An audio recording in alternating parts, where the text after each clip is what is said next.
Je idealistische jongeren koopt in 1978 een oude vissersboot.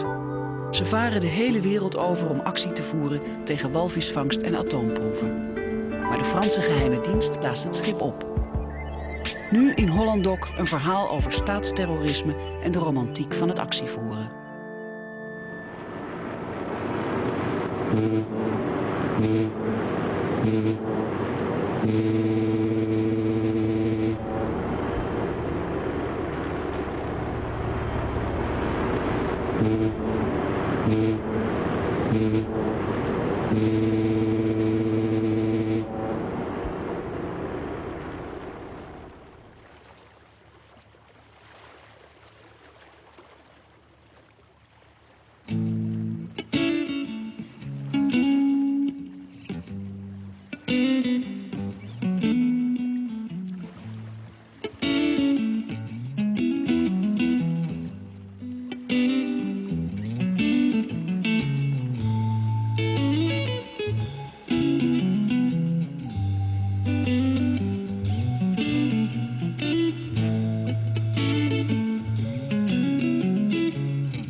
This is the navigator on Waiheke Radio, your community radio station.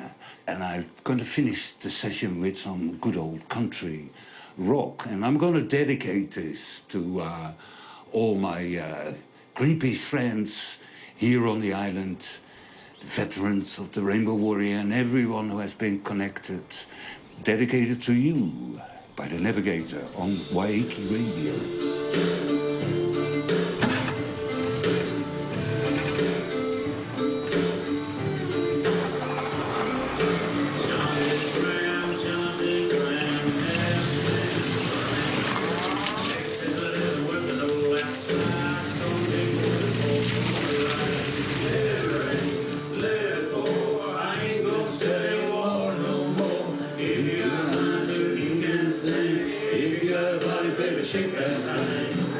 Hi, Don! Now, better go and find Martini a present. What about the Merry Monk?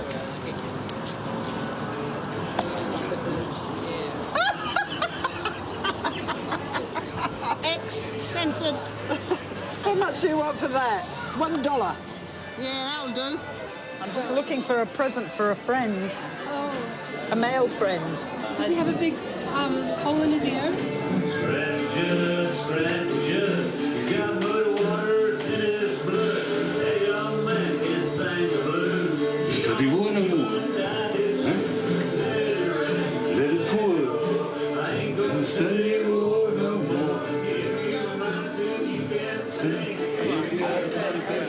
Can I show you what I've got, Martini? Yeah.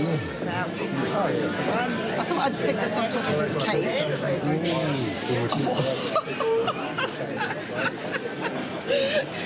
And I wanted to find that. Watch it. I thought putting a Dutch flag, or what do you think I should stick on it? The Waiheke Island connection started long ago on the Rainbow Warrior. The Rainbow Warrior is a boat, but it's the people who come together to be on that boat, who came together of that first crew, that are the ones that seeded the whole history of it.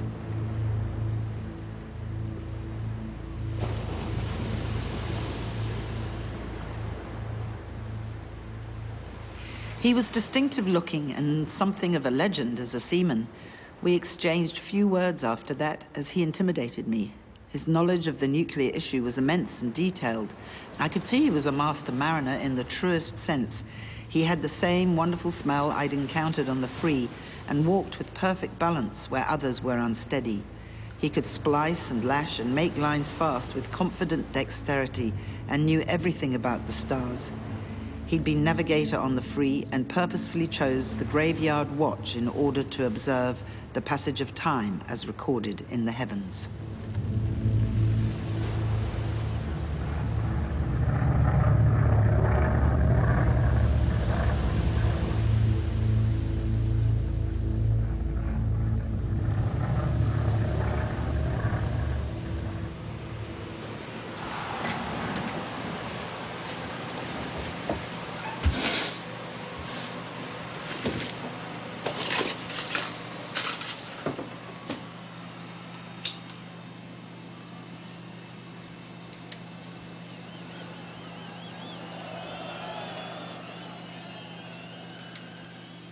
Ja, er komt transport aan van Engeland naar Duitsland, geloof ik.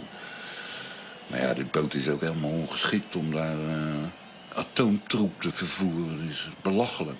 Zo'n veredelde veerboot, weet je wel. Nou, er hoeft maar één ding fout te gaan met die deur daar achterin. En die boot die zinkt naar beneden. En dan heb je het gesodemieten natuurlijk. Want hoe krijgen we die kankertroep van de zeevloer af?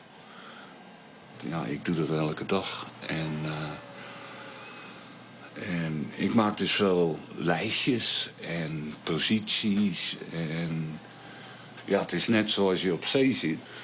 Dan loop je wachten, weet je wel, van 4 tot 8. En uitkijken of er een ander schip zit. En in feite is dat precies hetzelfde wat ik hier doe.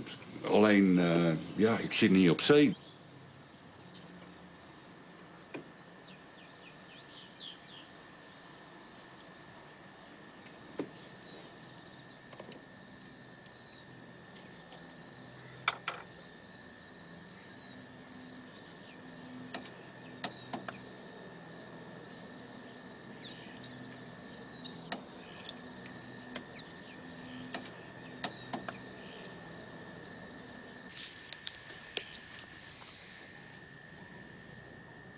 Hero, Regular en Jerk. Nou, dat ben ik. Ik ben maar een kok, een hele gewone jongen uit Amstelveen. En eigenlijk een beetje een jerk. Een beetje een zachtje. Een doetje. Maar ik wilde eigenlijk gaan varen. Ik was nooit echt dat ik kok wilde worden. Ik wilde gewoon naar zee. Ik vond het spannend. En toen dus uiteindelijk besloten om te gaan emigreren. A long way from home.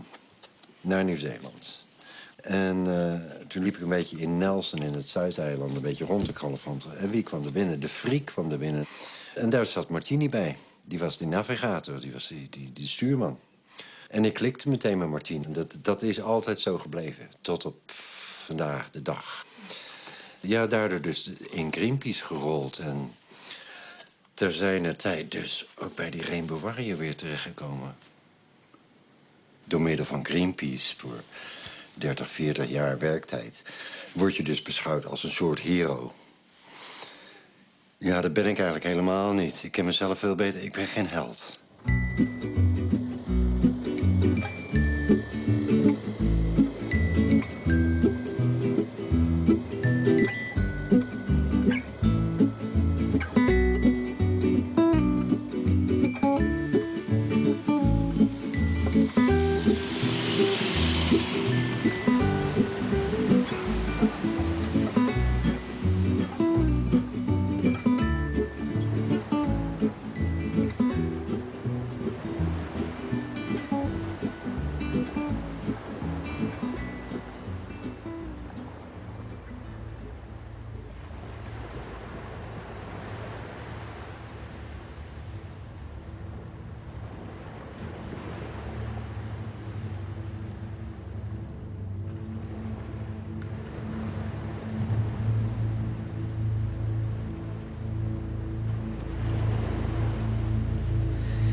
In 1977, a group of us, inspired by the activities of Greenpeace over in America, who had taken a boat out against Russian whalers, we decided we would find a boat and go after Icelandic whaling activities up there and save a few whales.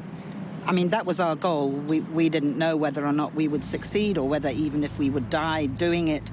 But that was our goal, and we'd found this boat, and this was what we were going to do.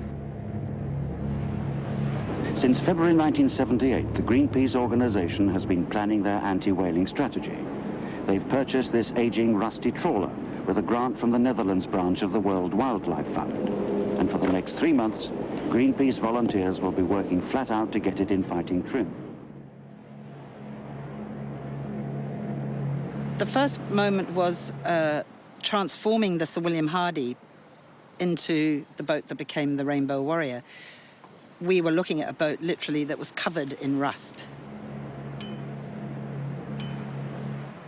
The realization that it was almost an impossible task, and yet with a whole mass of volunteers and people who worked extremely hard, chipping by hand this boat from top to bottom, stern to bow, bow to stern, inside, outside.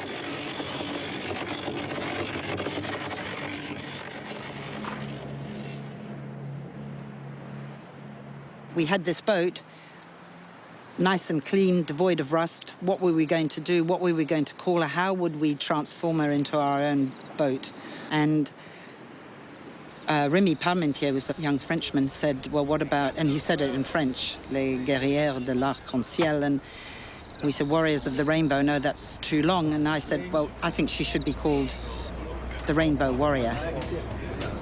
And I think once we found the name, doors opened immediately, and we knew what this boat should look like. So we knew that there should be a rainbow, there should be a dove of peace, and the name Greenpeace down the side.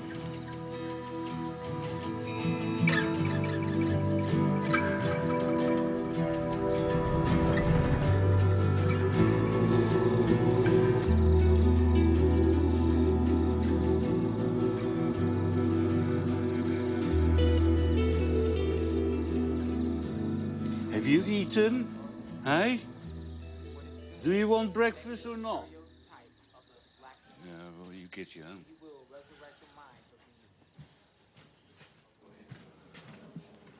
Are you guys ready? I'm slightly irritated right now. You're slightly irritated. Yeah.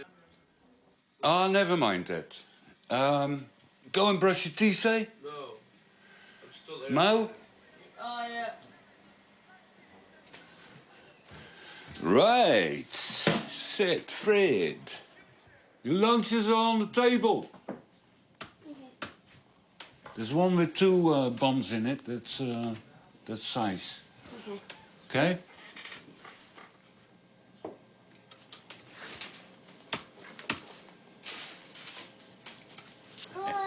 Boys!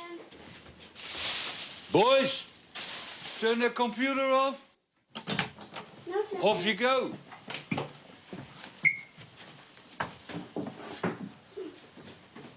You should have taken coffee to school.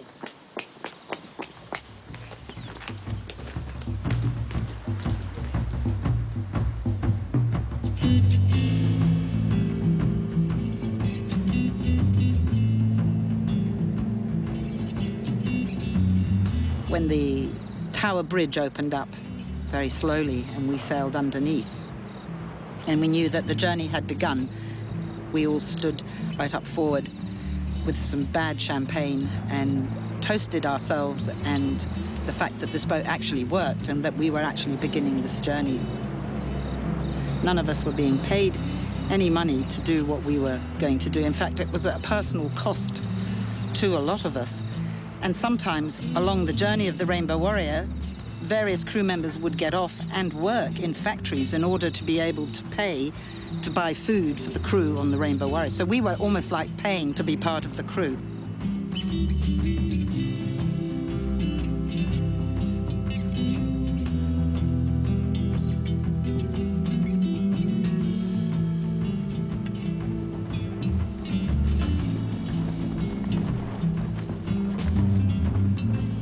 Beautiful, isn't it?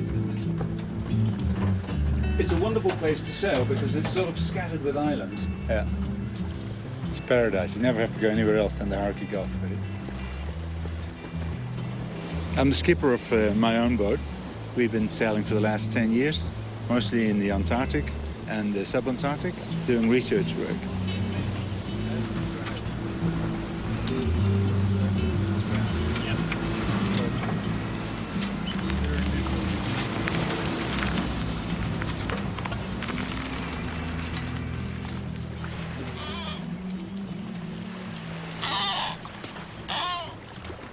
It's a bit of a continuation from the work I've been doing for Greenpeace. And the only difference with the work that I do now and the work I was doing before Greenpeace is that I don't get arrested when I get back ashore.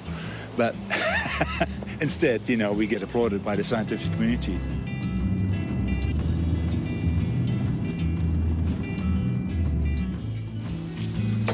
Thank you. Cheers.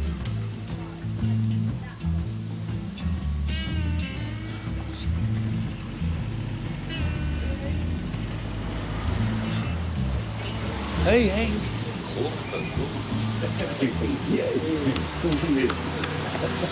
Heb je dat weer meegebracht? Ja, dat is leuk toch? Hoi?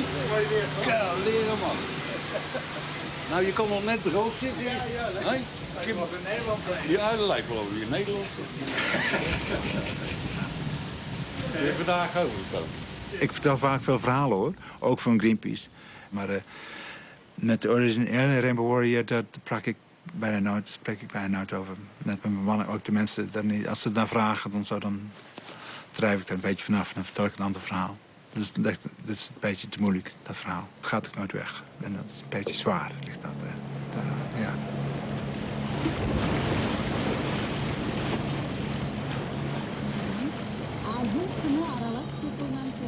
We knew that what we were doing was totally extraordinary. It was, nobody had done it like that. I mean, we'd got this old boat, painted it up, called her Rainbow Warrior, and had no idea how we would get there to find the whalers, but we were going anyway. We would patrol along one line of the grid, and then the next line of the grid, days and days patrolling, looking for whaling boats, on and on and on. And then the captain, who was the paid professional seaman, came down. I remember he came down into my cabin, and Hilary and I were sitting there, and he said, I give up. He said, we're not finding, we're just burning fuel, you know, it's pointless. Could you please consult the I Ching, Hilary, to see where we should go? So Hilary threw the I Ching, and it said it furthers one to go to the southwest. So we went along this course totally on the advice of this Chinese oracle of thousands of years. And we found the whalers. Then all the excitement started, you know, with the Zodiac stuff.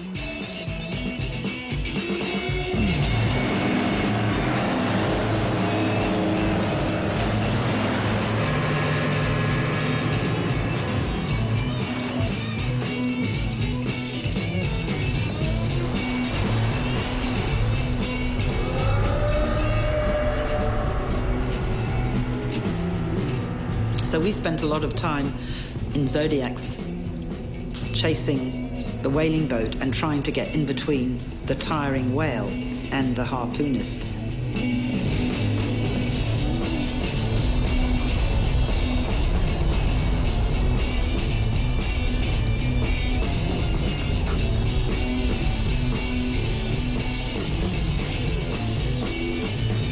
You cannot imagine what it was like. It was like driving into solid walls continuously. Like if you take your car and you drive it into a wall and go back and drive it in again and back and drive it in again, constantly going into this wall. So you are completely thrown about in the Zodiac, and I ended up being knocked out, and I still have injuries from those experiences of being knocked around in incredibly bad weather.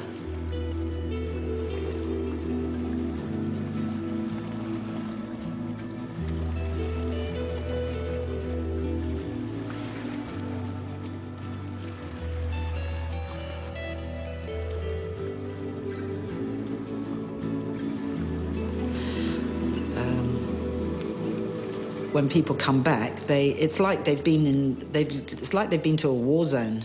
They come back and you feel like you've gone to some the killing fields somewhere, you know, Vietnam or.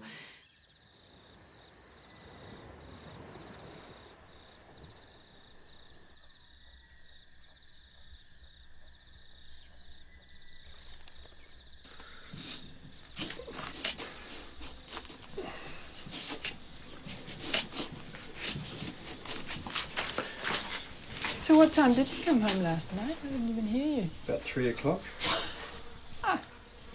We're just saying how fat the pigs are because they've been up in the neighbour's vineyard eating grapes. Yeah. You can't even go to a restaurant on the island and get it, can you? No, true, eh? I mean, you probably can't legally kill the stuff and sell it. Greenpeace turned up in our little port where I lived then in Denmark with an old fishing vessel, I think, in a sort of a information slideshow thing.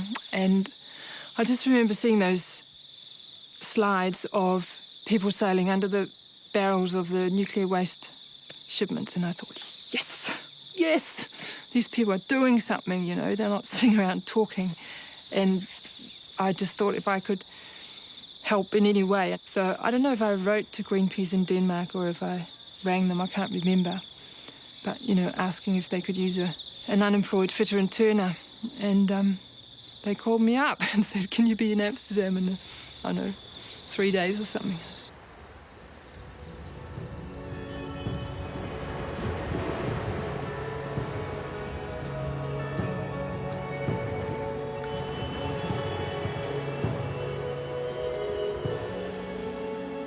Een actie is dat je ook heel duidelijk laat zien dat je ergens tegen was. En dat was meer toen de tijd.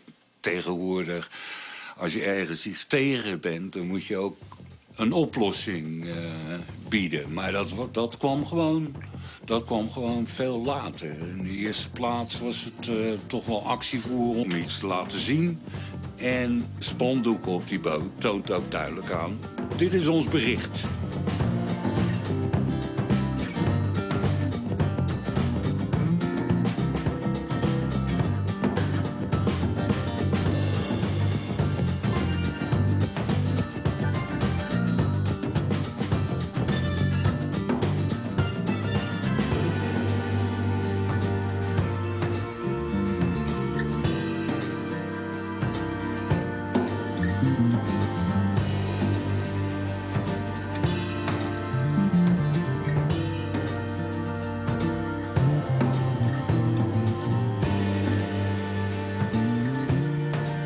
Het is altijd wel een geweldloze strijd, maar je moet altijd maar even afwachten wat de tegenstander aan het doen is.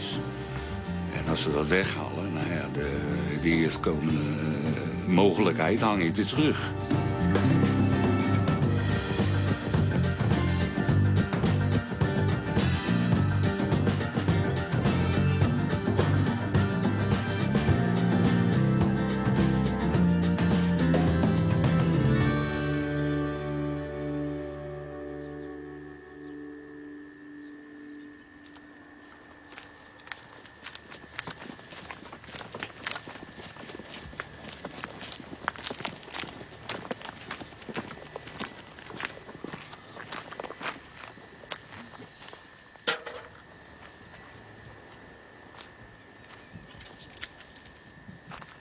Zo rond maart 83 kwam ik op Waiheke aan. Ik was hier eigenlijk maar alleen maar voor een paar weekjes zou ik hier zijn. Met vrouw en dochter. Maar we zijn gebleven. En ik zit hier nog steeds. Ja, die andere mensen van Greenpeace, de Martinis en Henk en Bunnies en Hanna's en Susi's en nog meer, die kwamen wel op bezoek. Ja, het is wel leuk natuurlijk dat uiteindelijk toch zijn ze ook hier allemaal beland. Het is net een Greenpeace retirement village soms, weet je wel.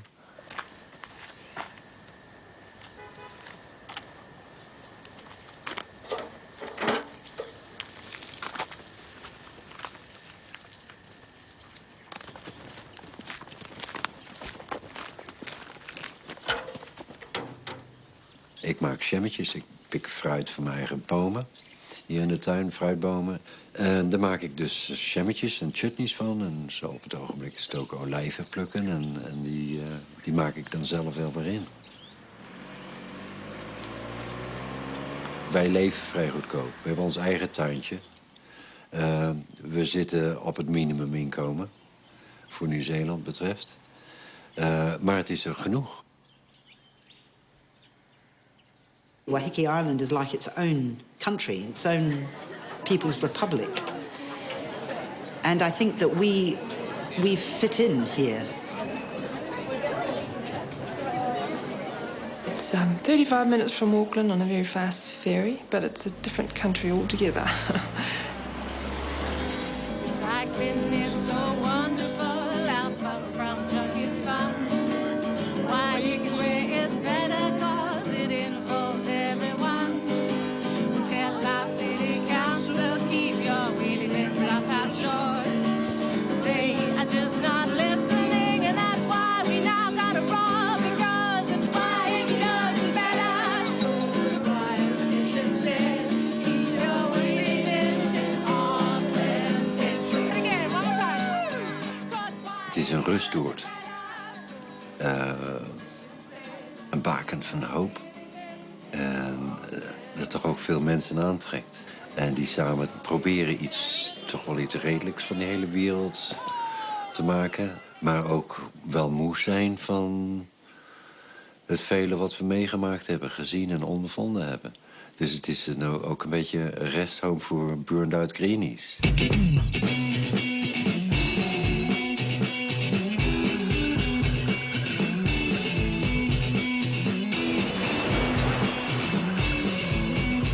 We went into one of the biggest storms that has been recorded of that time. So severe that an oil rig collapsed. Many boats sank, small boats. We were hearing Mayday, Mayday all the time. Met die storm, die golven. Het was echt of er een muur op je afkwam van golf. Literally, mountains of water would come over the boat, take everything off the deck. Then there'd be this vacuum again and the boat would shake and boom. We stonden met z'n vier in een rijtje. En toen komt het een golf. Jezus. En niemand gaf eigenlijk command. Maar tegelijkertijd duikten we allemaal, weet je wel.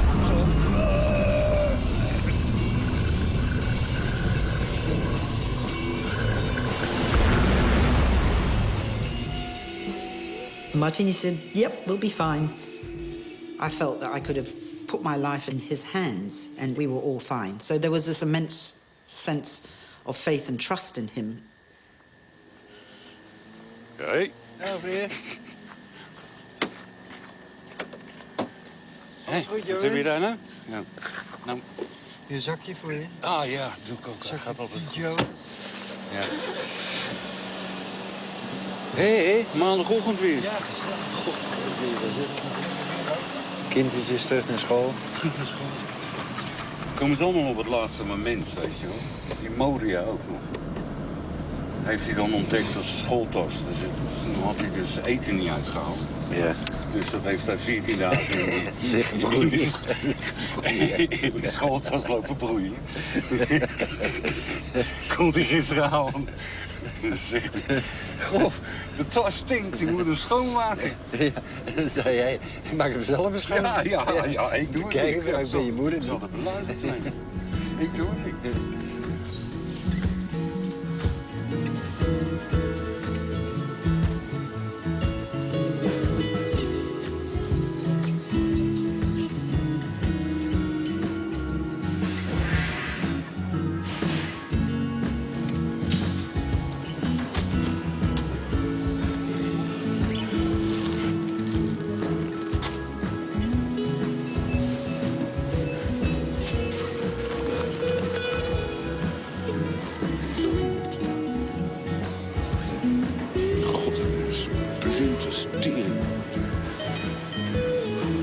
Zo is dat nou niet.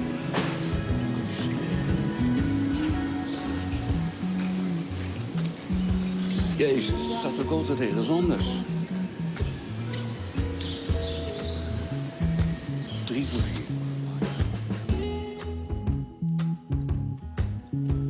Ik vind het een achterlijke bedoeling met zo'n karretje door zo'n ding te stieren. En het kost je klauwen met geld. Ja, je moet toch eten?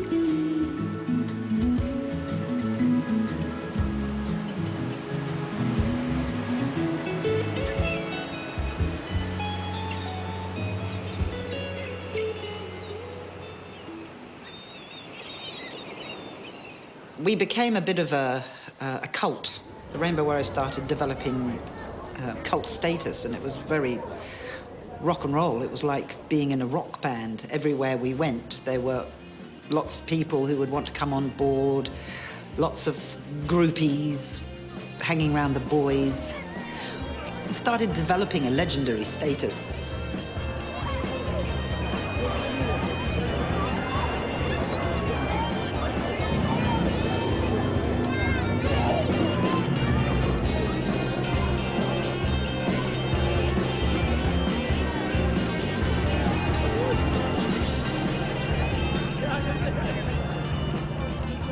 Greenpeace came op precies het goede moment. Het moment was goed. Het idee is niet nieuw. Dat bestond al lang, met bootjes, ergens heen gaan. Maar de kracht van Greenpeace was juist dat ze niet alleen ergens heen gingen om getuige te zijn, maar ook er iets aan doen. En zeker maken dat wat ze deden, dat iedereen dat ook kon zien. Het heeft geen zin om ergens heen te gaan en niemand weet ervan. En dat was eigenlijk de kracht van Greenpeace. En je hebt dan mensen nodig die boot kunnen varen. En gelukkig kon ik dat ook. Are you going to help me? Huh? I wanted the knife. For what? To cut the tomato. Can you cut it like me then? Yes. Huh? Yes. Nou, laat maar dan maar... Give us a demonstration. Yeah, you can do it. First washing my hands. First wash your hands. Did I do that? No, you didn't. Huh? I didn't, eh? No, you didn't. Nee. Yeah. I think I'm okay. Rainbow Warrior was my home. Became our home, not just mine. It took on the appearance of a house, of somebody's own personal space. So our mess room was like a little cafe. It could have been a cafe in France, or it was like living in a big commune with lots of different people. Die karakters aan boord, dat waren ook typische mensen eigenlijk. Iedereen had een verschillende achtergrond, maar uiteindelijk... Zo'n bemanning, het werd ook echt een familie. Zo zag ik het ook altijd. En ja, je zat heel lang aan boord ook meestal. En het was gewoon je huis. Happy birthday to you. Happy birthday, dear John. It's the most amazing synergistic experience that I've ever experienced of a group of people.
This is the navigator on Waiheke radio. We've got a good thing coming up. The navigator is turning 60 this year. And we just want to have a good party and we can still shake our legs. That's the motto, if you know what I mean.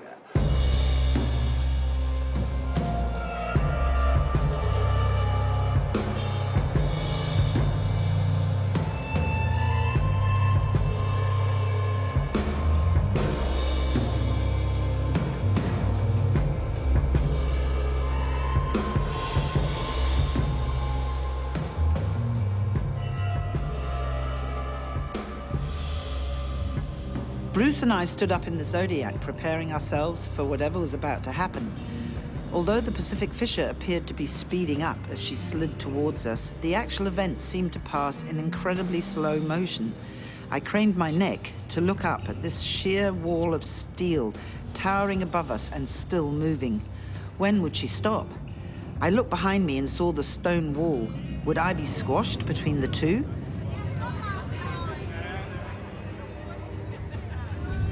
And were you going to get squashed between two boats, or what? Well, we were trying to stop a very big boat that was carrying radioactive waste, and we were trying to stop it from docking.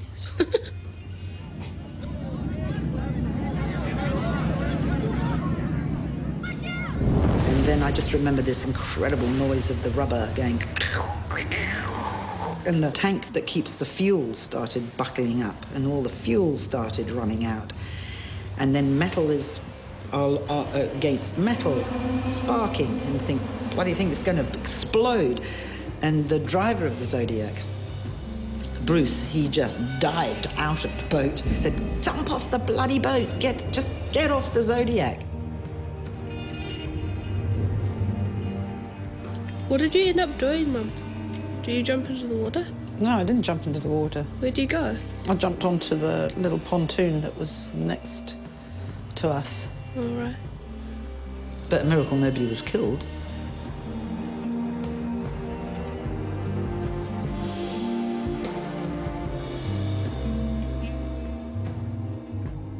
Susie die had gewoon een heel sterk karakter en ja, daar voel ik me toch wat aangetrokken voor. Ik was ook wel toch wel heel onder de indruk.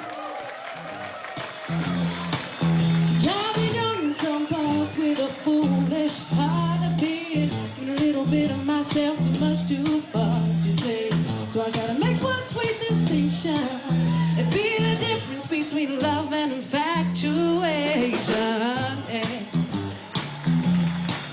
Infatuation.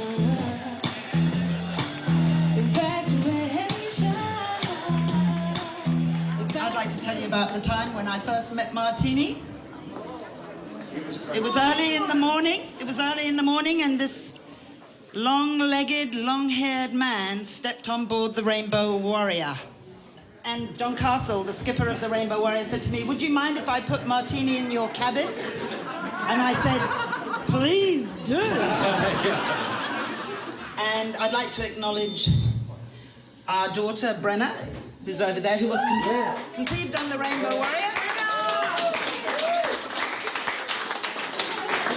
One thing you should know about Martini and I got married, then we got divorced, and here we are on the same island together with all his family and my family, and we're all family.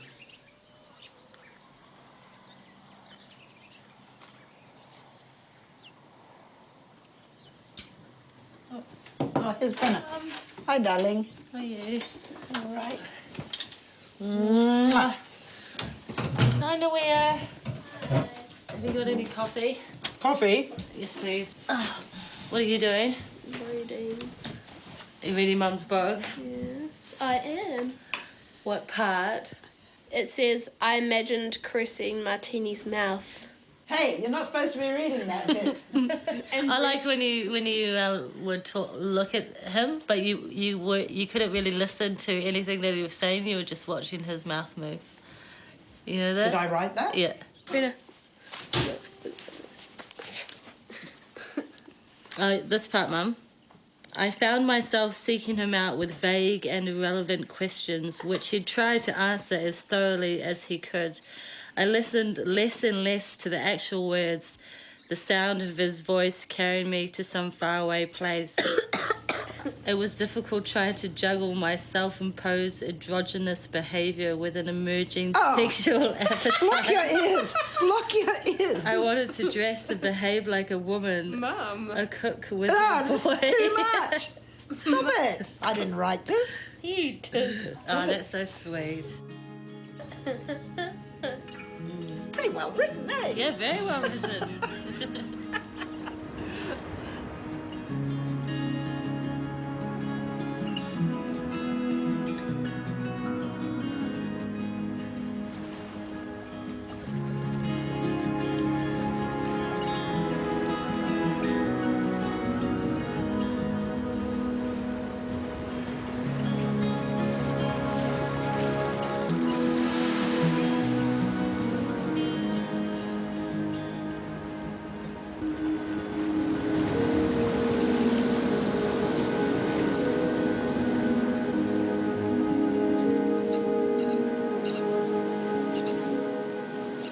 Knowing that the boat was going to North America and then would be kind of taken over by a different group of people, for me was just unbelievable. It was like losing a part of myself.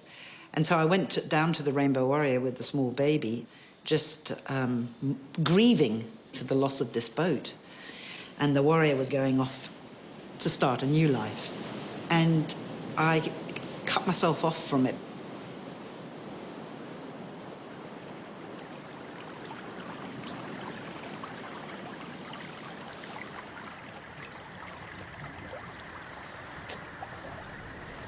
I think we're in a bit tight, eh? Can we set the storm jib at the top?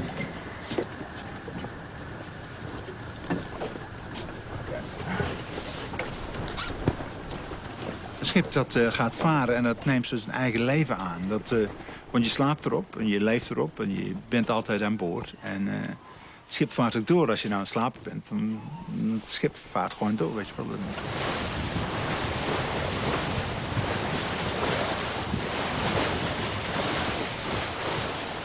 We waren het enige koppel aan boord toen we aan boord kwamen. Ik heb gesolliciteerd als een derde machinist en ben nu gewoon aan dek om algemene dekhand, zeeman, zeevrouw.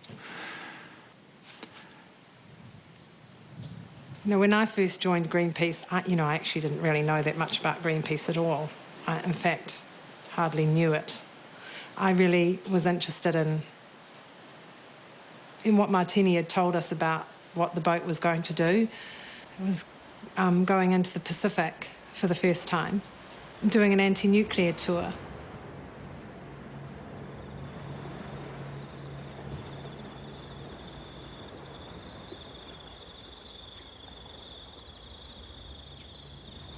The Rainbow Warrior was kind of a mythical ship, you know. But actually arriving there in Florida, I thought, oh, she's a bit sad. You know, she needs someone to look after her. She actually needed quite a lot of work. It was decided to put a sailing rig on her because we were going into the Pacific and on those long stretches between the islands to save fuel with a sailing rig. And so she was being rebuilt for a new purpose. Een enorme klus. We zijn er maanden en maanden zijn we daar bezig geweest.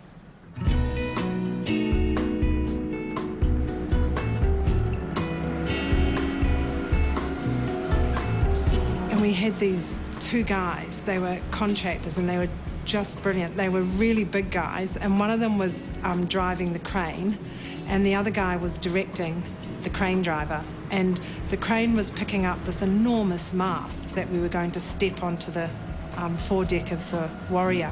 And he was giving instructions like this.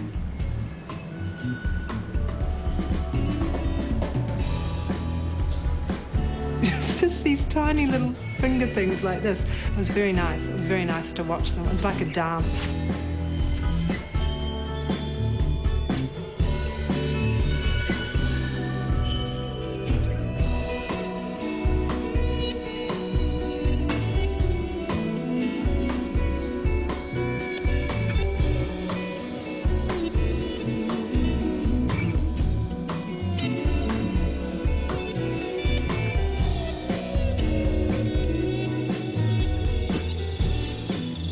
And it was a lot of work, but it was amazing when she sailed. It was really amazing.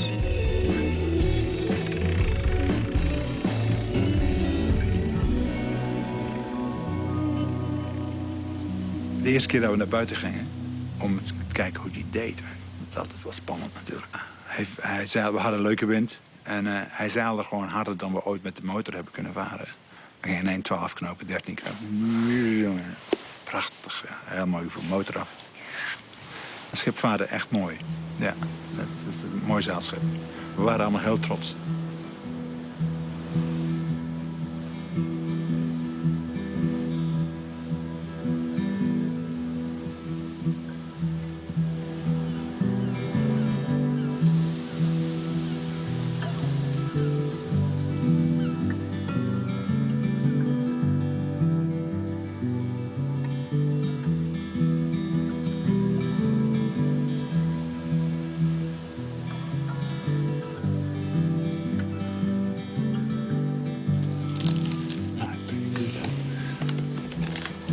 Treasure box. I like this one.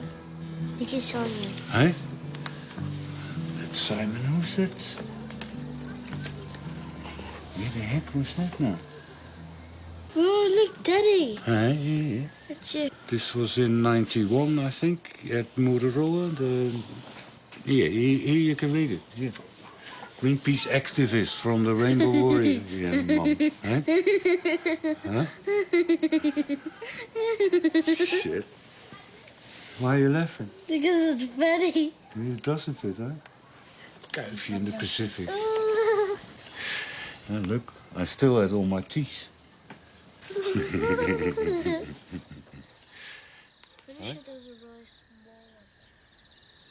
Ze zeggen altijd dat ik getrouwd ben met Greenpeace, maar ja, misschien is dat wel zo, weet je wel. Dat huwelijk van mij, dat ging naar God toe. Maar ik had wel tegen mezelf gezegd, dat overkomt me geen tweede keer. Ik heb die kinderen, ik ga voor die kinderen zorgen. En daarom ben ik ook hier teruggekomen. Ik moest voor die kinderen zorgen.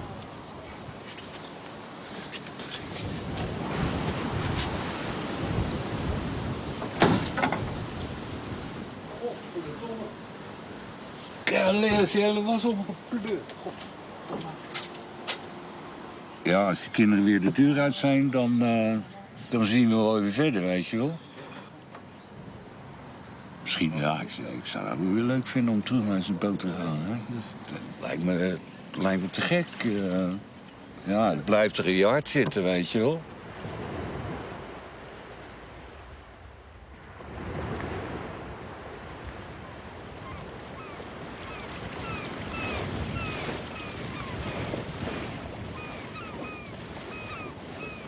In the 1980s, you still had countries who were putting their nuclear waste into barrels and dumping it at sea. And you still had nuclear testing going on in Motorola in French Polynesia. And you still had many people in the Marshall Islands who had been affected by the American testing trying to get some recognition for what had happened to them.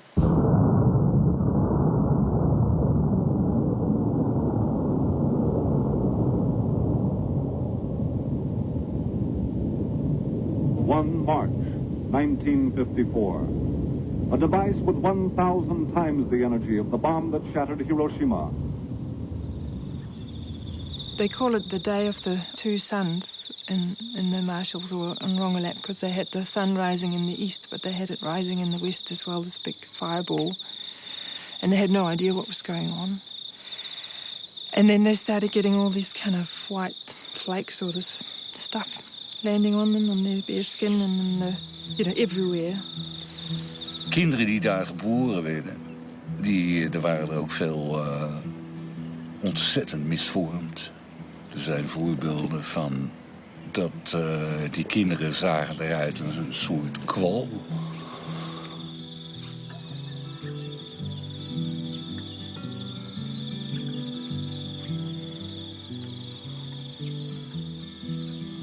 A lot of people had cancer and you could see people had thyroid surgery.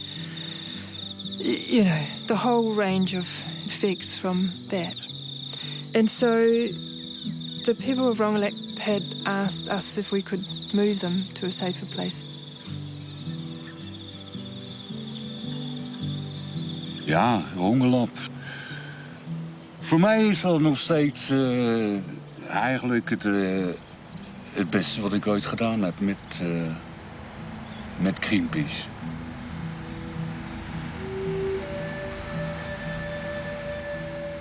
As the boat was coming into Rongelap Lagoon, there was this small motorboat that came out to meet us, and it had a group of women sitting in the boat, and there's one older woman who's holding up this piece of sheet, really, and written on it, I think it says, "We love the future of our kids."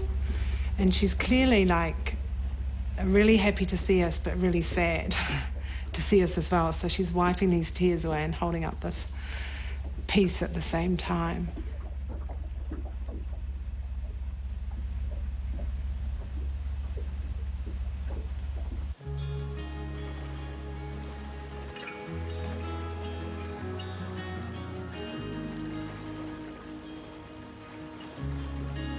So we went there, and helped move these people. And it was 350 people, eh? There's dogs, chickens, pigs, old people, young people, babies, the whole works. And we had houses where all their kids, you know, and the broken part of their house. We put it on the deck. We did 1, 2, 3 trips, I think. You know, back and forth between Rongelap and Midjato, which is the place we moved them to. Extraordinary, yeah. You get all this whole population.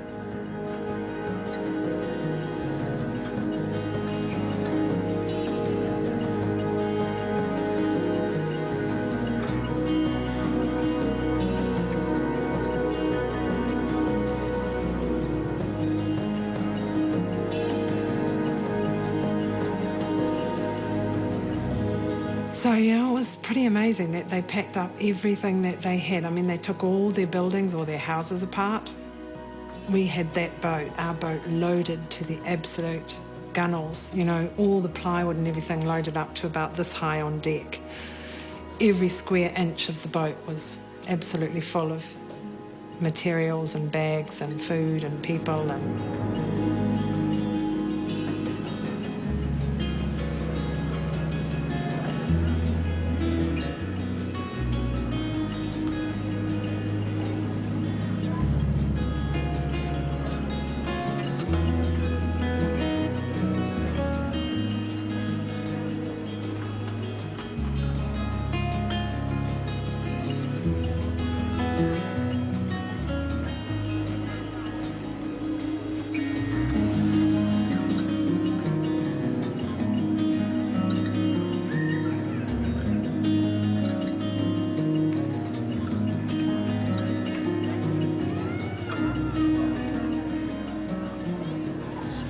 So quite a sad atmosphere, no? These people that move with all their stuff. Very emotional.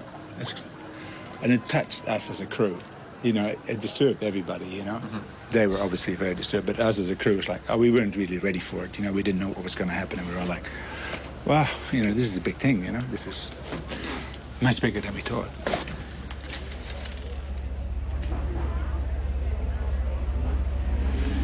Ja, ik maak me nog steeds vreselijk boos op. Dat ronkelap, die beelden van die kinderen, de misvormde kinderen, beelden van die oude mensen die daar aan boord gedragen zijn. Nou, ik vergeet het nooit.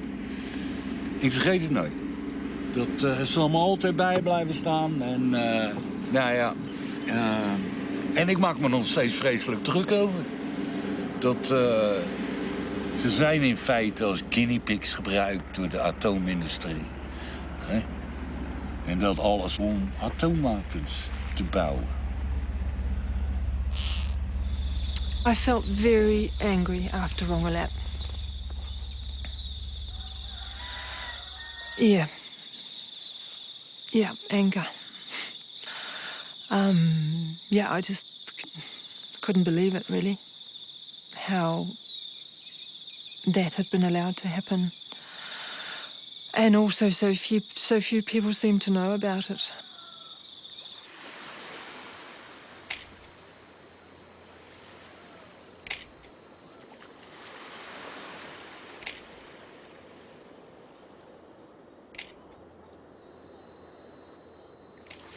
I was quite uneasy on Rongelap when he was wandering around with that camera, and I was thinking, oh, Fernando, you're really pushing it. But I see now what he was doing. I mean, he did some fantastic work, so...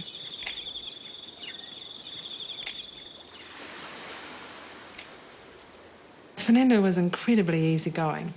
He was one of those photographers that sort of just disappeared or blended into whatever was going on. You never felt like he was there. I remember when we moved all the people to Midjato, it was a really, really stinking hot day. And Fernando was photographing all the people and things on the beach at Midjato. And it was so hot, he had rolled down the tops of his shorts and rolled up the bottoms of them. So there was just this little kind of, almost like a bandage strip around the middle. And at one point I looked over and I went, this at him. I thought, oh no. First of all, I was really shocked, and then I couldn't stop laughing. But he was just perfectly naturally in his own. Always makes me laugh though when I think about him. He was a nice guy. I mean, Fernando didn't want to die for the cause. Nobody did.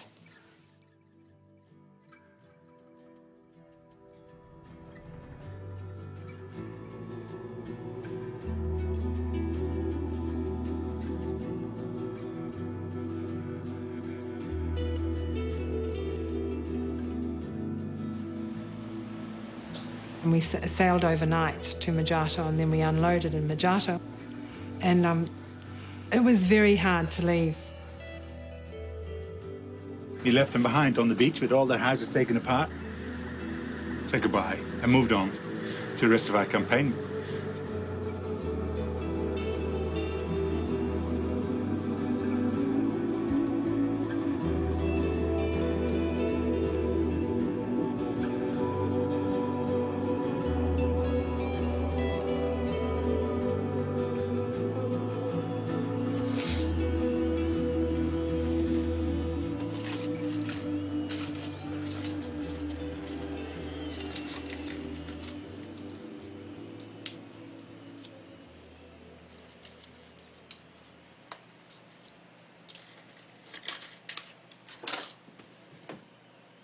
Mijn kwaadheid is dat het is allemaal op de achtergrond verdwenen. Mensen lopen de straten niet meer voorop, weet je wel. Terwijl het voor die mensen nooit op de achtergrond is verdwenen. Ja, de nucleaire campagne binnen Greenpeace. Ja, zijn kraantje is een beetje dichtgedraaid. Nou, daar kan je wel over gaan lopen klagen. Maar de situatie is toch dat klimaatverandering... dat is toch wel een van de grootste problemen die we hebben, vind ik. Hello, hi, this is Annie calling from Greenpeace. First of all, thank you so much for being a Greenpeace supporter. We're really happy to have you on board with us, so thank you. And, oh, thanks so much. And I also wanted to let you know where your support is going, because we had some really great successes in the past couple of months. Yeah, so, and without people like you, it wouldn't be possible, so thank you. And there, if you still have a minute for me, I would love to give you a quick update on our climate change campaign that we're launching next month. You know, it's a new time. This is a new wave that's happening now. Whilst we've still got the traditional sort of Greenpeace methods of doing things, we're going to be trying to campaign in much more smart ways. So working with celebrities is going to be a really big chunk of our means of communicating with them this year. We put a lot of effort into it, and it's a new way of campaigning for Greenpeace. Je hebt een klein probleempje met klimaatverandering. Want hoe laat je dat nou duidelijk zien? Als actiegroep. Wat ga je nou concreet daartegen doen? Op zee. En ja, ik vind het heel moeilijk. Ja, met die nucleaire transportschepen, ja, die onderschep je en je doet je dingen. Maar klimaat, moet je nou in godsnaam mee? This is John Key, the Prime Minister of New Zealand. I'm a climate change fossil fool. Climate change? What's that? I should actually introduce myself. I'm Susie Newborn. I'm the climate change campaigner for Oxfam New Zealand. And on June the 5th, we're going to be having a life-size ice sculpture of John Key. But there might be a bit of John Key left at the end of the whole of our time permitted down there, and we're not sure what to do with the remaining bit of ice. Oh, gee, I suppose you could just take it around and put it into the sea, I suppose. I don't know. It would be a big piece or a little piece or... It won't cause any sea level rise, I'm sure. Okay then, Sue, that's fine. Thank you. Bye-bye.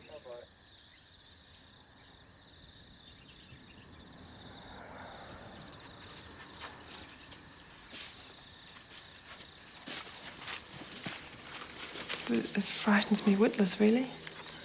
It does, actually. You know, climate change, genetic engineering, even the whole nuclear issue is still totally alive, isn't it? I don't keep up so much anymore because I find it so depressing and it makes me feel really powerless. And I think powerlessness is what everyone is feeling and people aren't acting. So you can be so informed about what happens in the world that it just flattens you and you do nothing. And I see that a lot, that people are very well informed but they're not acting. This is a sane place to be where, you know, I can relate to my neighbours and we can sort things out, and this is a sort of a scale of operating that I can handle. You know, sometimes people say that we're kind of removing ourselves from reality, but I think this is reality.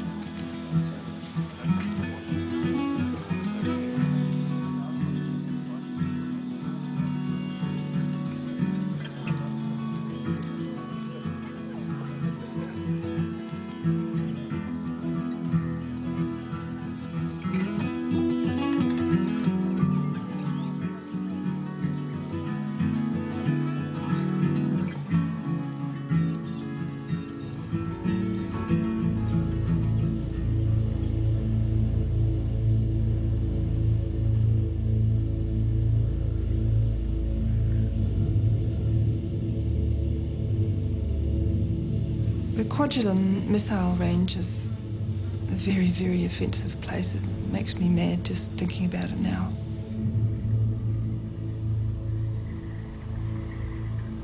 Kwajalein was part of the Star Wars program where they were continuing to develop, you know, the most sophisticated military technology, and just around the corner was a whole community of people that were still trying to get recognition, that were living with the legacy of this military technology. So we decided we should do something. And we really didn't want to get caught.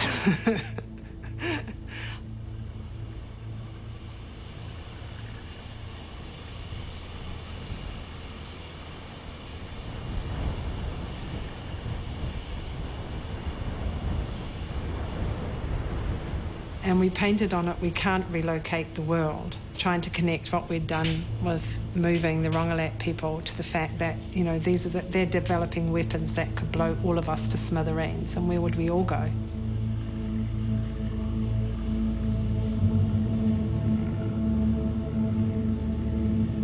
And we came back down, and then Fernando said it was crooked on one side and could we fix it? And we were like, what do you mean can we fix it? We're not allowed to get caught. We've got to get back in the boat.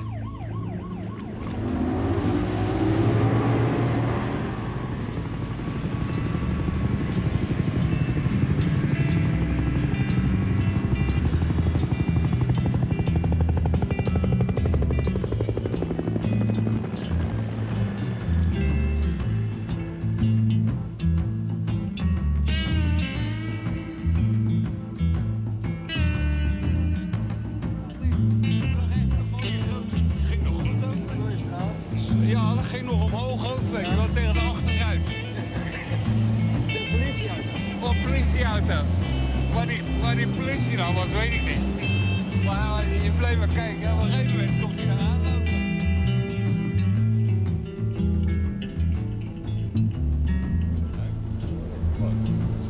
Moet jij even wezen? Nee, die bij. Oh ja? Ja. Goh. Grote ballen erop, hè? Dat is die internet, hè? De broadband. Ja. Die grote. Ja. Als die boot op zee zit, dan kunnen ze gewoon internetten, weet je wel. Ja. Nou, dat ziet er wel mooi uit, hè? Inspectie. Je weet Inspectie nooit. van de oude garde. Hey, man. Hey. Hi, my leader. Yay. Oh, ik word ook iets nice gaan You know, the things we do for love, you know. Welcome on board. Thank you, Captain. Looks good, eh? Hey. Last year I did my first trip as captain of the ship, and it was in Indonesia, and we did quite a big action. And for me it was completely the feeling of the first trip with Greenpeace, where it was just on board the ship, and we were the face of Greenpeace. That's and the decision was being made right there, and it was really exciting and really wonderful, because there's still the enthusiasm there. The people on board still really want to do it. Yeah, nothing has changed in that respect. It's also, funny that moment when you go from being one of the new ones to being one of the old ones. It's like suddenly you cross this line, and it's like, oh my god, quickly, it's how come I'm an old timer? It goes quickly. I just got here.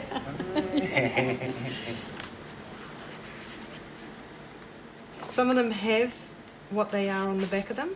Other ones you're going to have to chase and figure out what they are. And some of them you're just going to know what they are. But you can come and ask me, or Suzette will also know some of it. Sure. And so that's the job. That's from the Old Warrior, inside the Old Warrior. Oh, when it was bombed? Yeah. Yeah, it must have Ship been was such a on the- huge shock to you. Yeah, it was. Incredible. Oh, amazing. Yeah. That's it.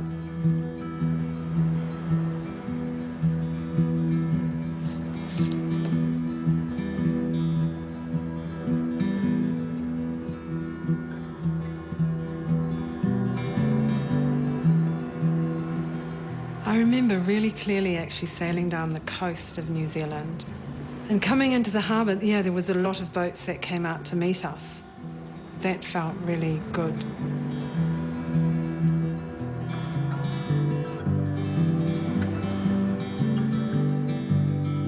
Ja, de Irene Warrior die kwam toen aan in juli 1985.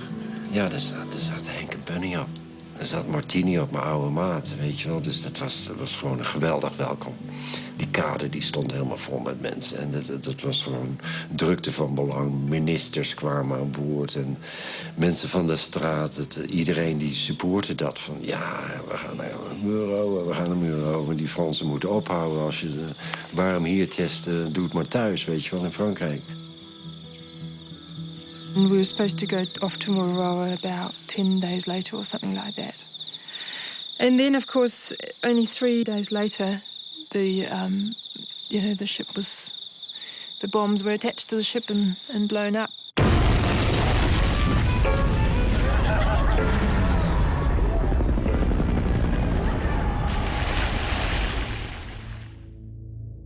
Knal, zeg, op een gegeven moment. Of tenminste, knal. Het was gewoon... zo. Ja, het licht ging uit toen. Dat was behoorlijke paniek, hè. Ik kon hen niet vinden. Dus ik ben naar beneden gegaan om die hutten weer te checken. Daar zag ik Fernando, stond hij in zijn hut. Want ik woonde ook daar beneden. En die tweede bom, die ging af. Dat was een kleine, maar die was wel, godverdomme, vlakbij, weet je wel. Het was gewoon paniek natuurlijk. Fernando misten we. Hanna misten we. Voor een korte tijd dachten we ook dat Henk en Bunny... Totdat iemand zei, nee, die zijn de week zeker, die zijn aan het wandelen. Maar van Hanna wist niemand dat ze weg was. Iedereen dacht dat ze voor op zijn minst een uur dat zij aan boord was. For some reason, I just... That night, I just felt... Oh, okay, it's time to go to bed. But I just sort of felt like, no, I don't really want to be here. I need some fresh air. I need to get out, you know. So I went for a wander up Queen Street.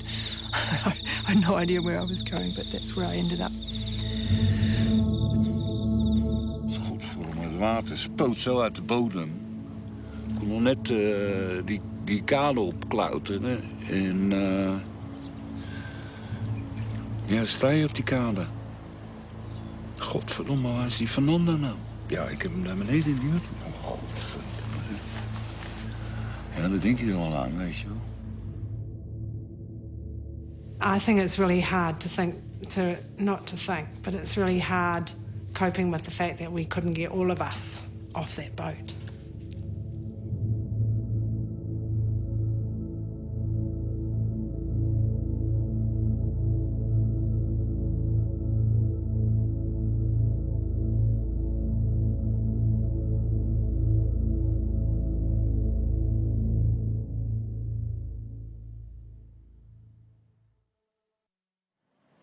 Ja, ik ken nog steeds mezelf ontiegelijk voor mijn harsen slaan.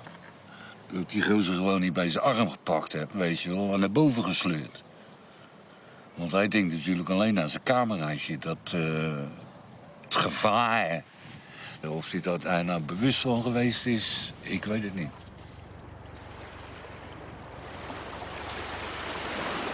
Sure, Fernando could have stepped off the boat, but you know that's what he's getting paid for. You know, he's getting paid to be the cameraman. You know, to produce the photos. Yeah. So I thought it was anyway. Yeah. So yeah. Yeah. So he anyway. He was dead and he was murdered basically.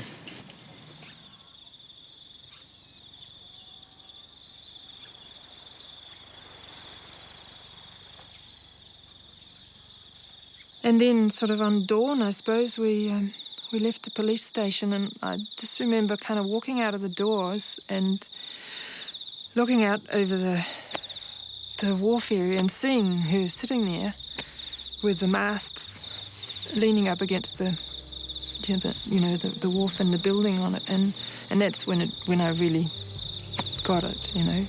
Ah, I see, you know, she's sunk.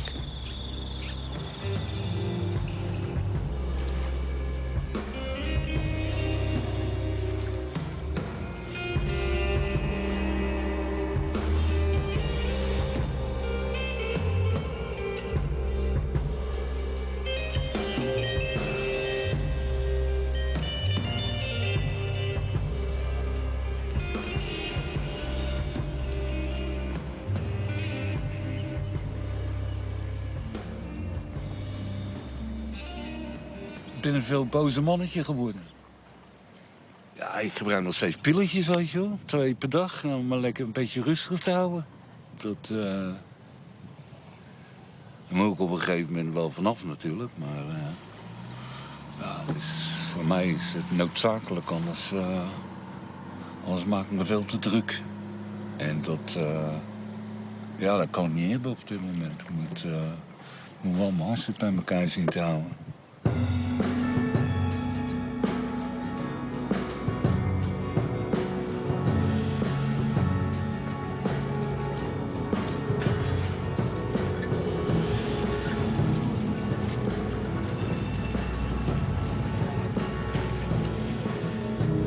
Iedereen wist ervan. Het was wereldnieuws. Natuurlijk ook hier in Nieuw-Zeeland. Van, hoe kan dat? Waarom? Wie doet dat nou? Weet je wel, waren het de Russen, waren het de Amerikanen, waren het de Chinezen, de Japanners? We hadden vijanden overal. Het was altijd wel een beetje van, nou, waarschijnlijk wel de Fransen. Want Muro natuurlijk. Maar ik was er niet zeker van voor de eerste tijd.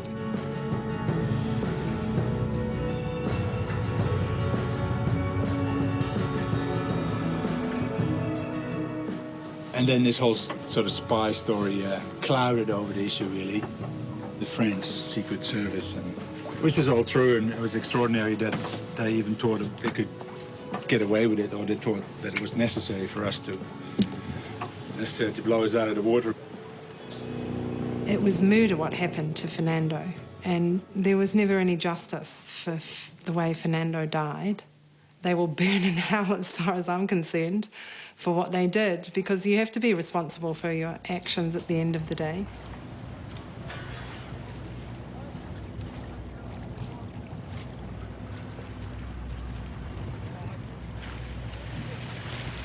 Het is toch een soort ongeloof, maar je denkt tegelijkertijd van... nou, dan moeten we eigenlijk toch wel op het juiste pad zijn, weet je wel. Als ze zo ver willen gaan... om ons te stoppen... dan ben je volgens mij wel goed bezig. Dus doorgaan met die handel.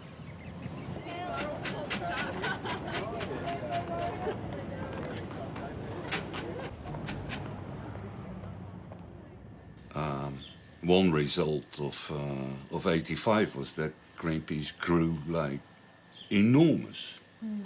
Everywhere, global. You know, the amount of money which came in. Really? How much was that? Kind of astonishing, you know. I mean, millions. Wow. I think it was over 10 million in the end, you know. Backfired for the French, really, didn't it? Oh, yeah, they shot themselves in the foot. Serious. Yeah. You know, it changed the dynamics of the organization. Because the more money you have, the more responsibility you have to properly account for that money. Yeah. You know.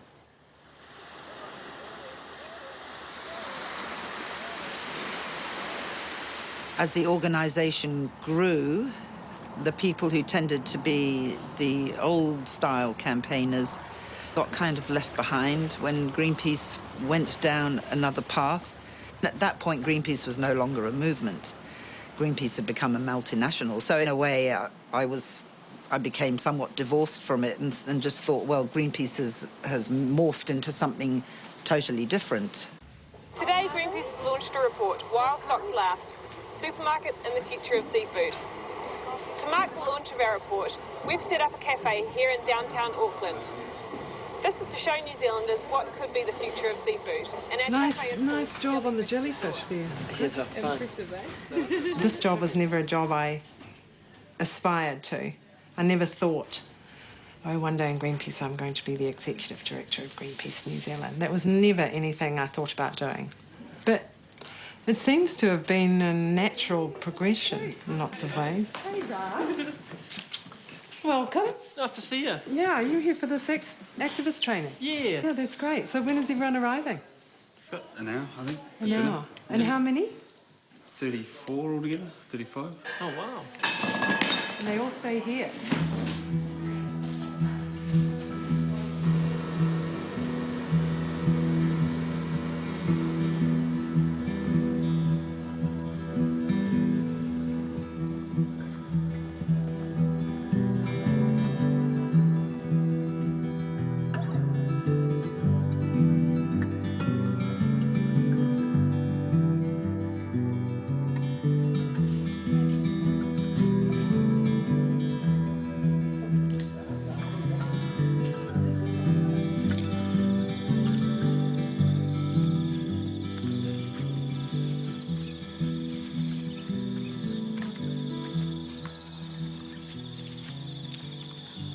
I went on the Greenpeace to Antarctica in 86, 87.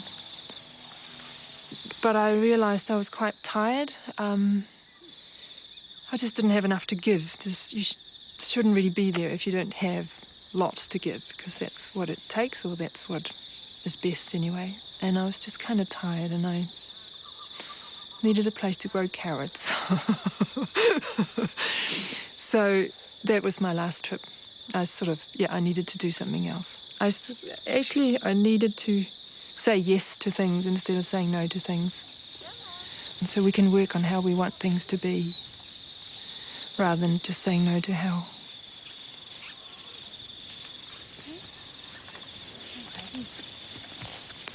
Yeah. There you go. Yeah. Come on, guy. Yum. How was the day? Is it good? I'm not a rubbing post, you know. Oh, just big thing. You big thing. It was empty.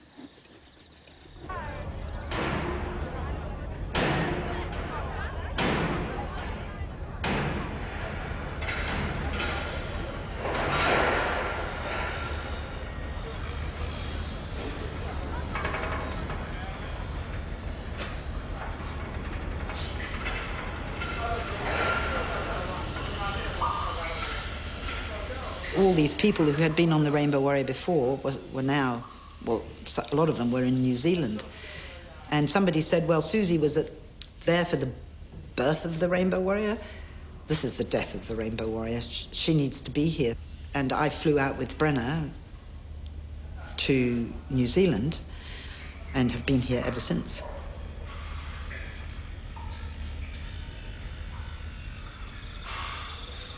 There were lots of different ideas. One of the ideas was a museum ship somehow, which never felt right to me, because it should be a dead ship, you know. It's just, yeah, a ship is a live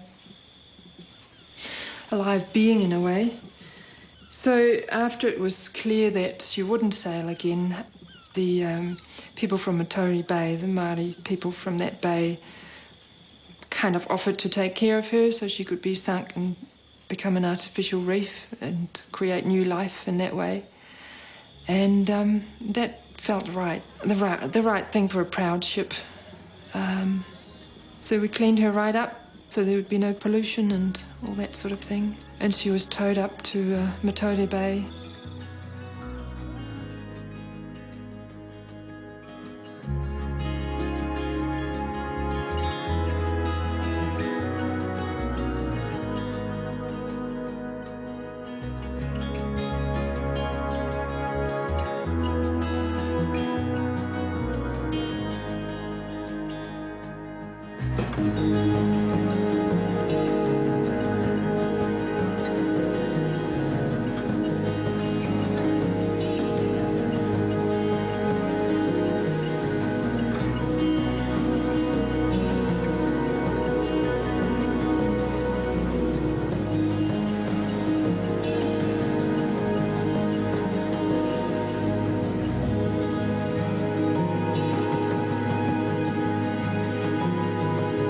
They brought the Rainbow Warrior up to Matori Bay, and then they were going to take her out to where they were going to scuttle her.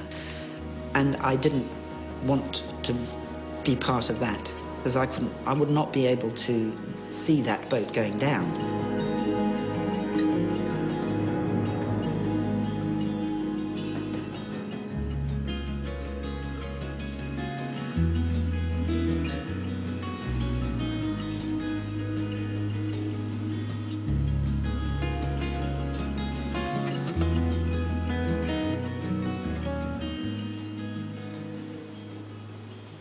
Yeah, that was incredibly sad. That was... But, you know, it was actually also...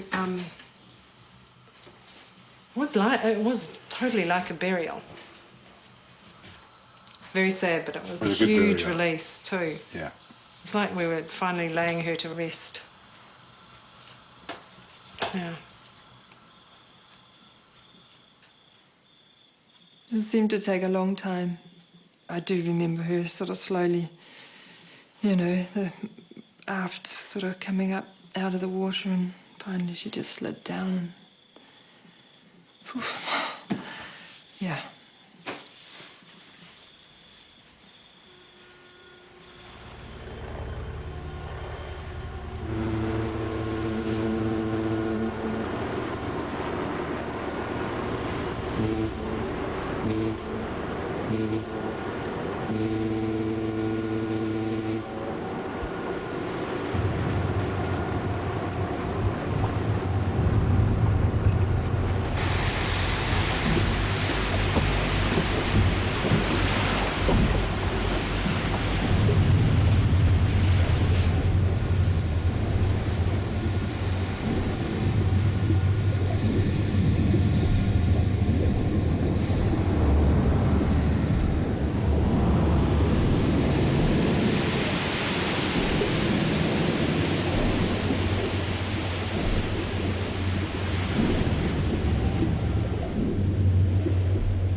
Happy birthday to you. Happy birthday to you.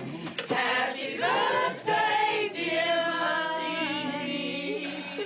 Happy birthday to you.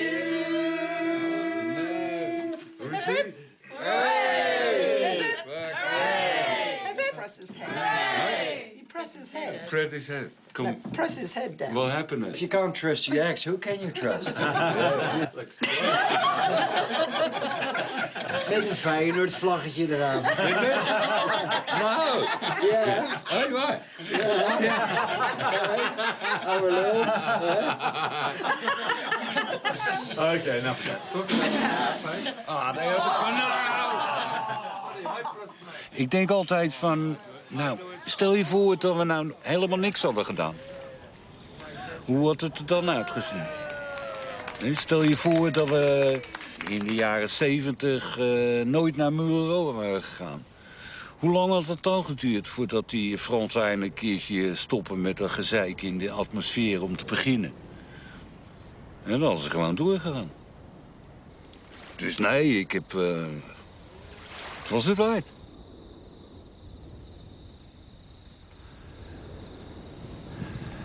Ik denk dat je elke keer je steentje bijdraagt. Hè? Dus iedereen draagt zijn eigen steentje naar een heuvel en uiteindelijk heb je een berg gebouwd. Ja. Elke stap is een stap in de goede richting. Ja. En dat verandert. Je kunt echt dingen veranderen met een kleine groep mensen. Met een kleine groep mensen kun je echt grote dingen veranderen.